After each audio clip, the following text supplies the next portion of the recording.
Salut à tous. Nouvelle escapade à New York, focus cinéma. New York City est une ville très cosmopolite et photogénique, en particulier pour les cinéastes. Elle inspire beaucoup les réalisateurs et l'industrie du cinéma en général. Il y a tellement de films et de séries qui y sont tournés chaque année que la ville vous semble familière lorsque vous y débarquez la première fois. Je vous invite à faire l'expérience en mode retour vers le futur, en vous proposant une sélection de 10 lieux de tournage emblématiques réalisés dans la grosse pomme. Alors, let's go!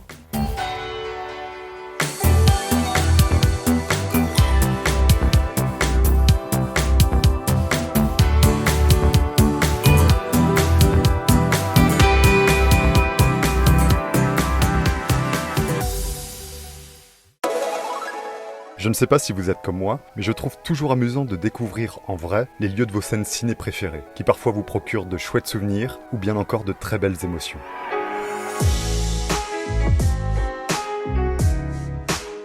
Débutons avec le film Joker, de Todd Phillips. Depuis peu, cet escalier du Bronx est devenu très populaire grâce à Joaquin Phoenix qui y fait une danse mémorable. Film qui a cartonné en 2019.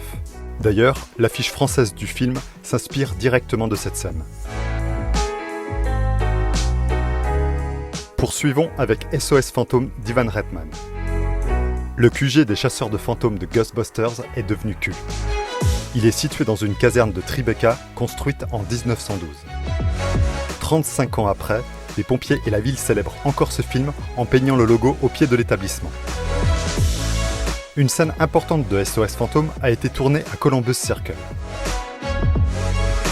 Gamin, j'étais flippé de voir le géant Marshmallow Man remonter Broadway Avenue et débarquer au pied de Central Park. Continuons avec la série Sex and the City. Série qui se déroule majoritairement à Greenwich Village et qui transpire New York. Carrie Bradshaw, interprétée par Jessica Parker, vit au 66 Perry Street. Et dans la rue perpendiculaire se trouvent les cupcakes préférés de Carrie et de ses copines, dans la Magnolia Bakery. Si vous y allez un jour, demandez à goûter le banana pudding, une tuerie. King Kong. Il existe des dizaines d'adaptations de King Kong depuis le premier en 1933. Et tous ces films ont également fait la renommée de l'Empire State, comme un des plus impressionnants buildings de la skyline, au même titre que la Tour Eiffel à Paris. Ce gratte-ciel de 103 étages a également été le théâtre de tournages comme Independence Day ou bien encore la série Gossip Girl. Quand Harry rencontre Sally de Rob Reiner. Cette rencontre entre Harry et Sally donne naissance à une scène épique qui se passe chez Katz's Delicatessen, dans le Lower East Side. Ce restaurant, ouvert depuis 1888, vous indique la table à laquelle les deux personnages ont déjeuné et où Sally simulait un orgasme en public. Seul conseil, le sandwich pastrami. Poursuivons avec le loup de Wall Street. C'est Leonardo DiCaprio qui interprète et incarne le loup de Wall Street.